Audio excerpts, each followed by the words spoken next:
না, আর কোনো introduction video না। আগামী 19 তারিখ কলকাতা অভিযান রয়েছে 2022 স্টেটের, সেখানে কিন্তু সকলকে আসতে হবে।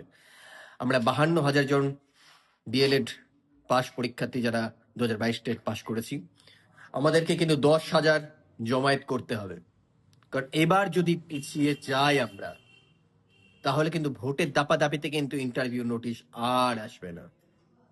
তাই প্রত্যেকে মনে বল নিয়ে প্রত্যেক জেলা থেকে কলকাতায় আমাদের আসতে হবে। প্রত্যেকে প্রাপ্তবয়স্ক, ভোট দিয়েছেন, নিজের সরকার চুজ করেছেন, তাই ভয়ের কোনো কারণ নেই।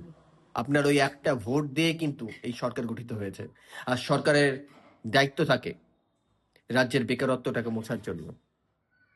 কিন্তু দেখতে গেলে বিগত 3 বছরে কোনো টিচার রিক্রুটমেন্ট নেই, 2022 স্টেটের কোনো রিক্রুটমেন্ট নেই, শুধু পাশ করিয়ে আমাদের বসিয়ে রাখা হয়েছে। ইন্টারভিউ নোটিশ নেই, আমরা কেউ স্কুলে যেতে পারলাম না, কোনো স্যালারি দিতে হলো না। তাহলে এই টাকাগুলো কি হলো? টাকাগুলো ক্লাবে ক্লাবে গেল 1,10,000 করে, আর লক্ষ্মীর ভান্ডারে।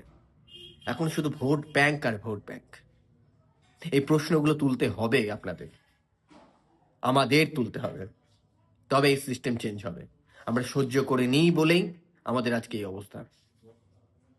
যে আইনি জটিলতা ছিল ওবিসি কেস, সেটাও মিটে গেছে।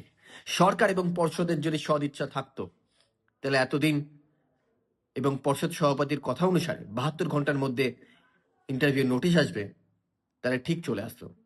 তাদের কোনো সদিচ্ছা নেই। তাদের সদিচ্ছা নেই, নাকি পেছন থেকে কেউ একজন নির্দেশ এখনো দেয়নি যে আপনারা এইবার নোটিশের বিজ্ঞপ্তি জারি করুন? প্রশ্ন অনেক।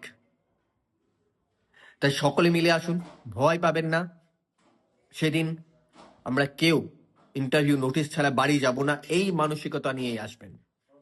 একদম শেষ মুহূর্তে আমরা এসে পৌঁছেছি। প্রত্যেকে যারা এখনো নাম লেখাননি, নিজের জেলার গ্রুপে যারা দায়িত্ব নিয়েছেন তাদেরকে নিজের নাম নথিভুক্ত করুন। প্রত্যেকে আসুন। এবার পিছিয়ে গেলে কিন্তু ভোটের পর আবার কোনো দিন নোটিশ আসলেও আসতে পারে, বাট এখন না। তাই বলছি, এই হচ্ছে সঠিক সময়, এটাই যেন আমাদের শেষ আন্দোলন হয়। প্রত্যেকের দায়িত্ব নিয়ে 19 তারিখ আসুন। দেখা হচ্ছে 19 তারিখ কলকাতা অভিযানে।